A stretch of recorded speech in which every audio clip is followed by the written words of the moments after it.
Supreme Cantaloupe Echinacea plants are compact perennials that produce an abundance of large, fragrant, semi-double fluffy flowers in a standout orange melon shade that hover on strong, non-bending stems.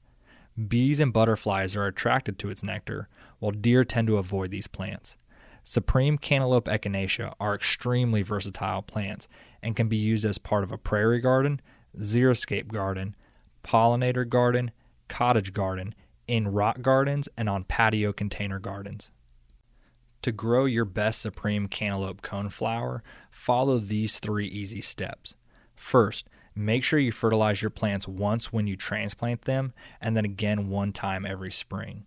Second, plant them in a spot that will get more than 6 hours of sunshine per day. And third, only water when the plant starts to look droopy, as they like to be more on the dry side of things. As a bonus, avoid deadheading your Supreme Cantaloupe Echinacea if you're looking to attract songbirds to your yard. Once the spent flowers dry out, their seed heads become a favorite snack for local birds.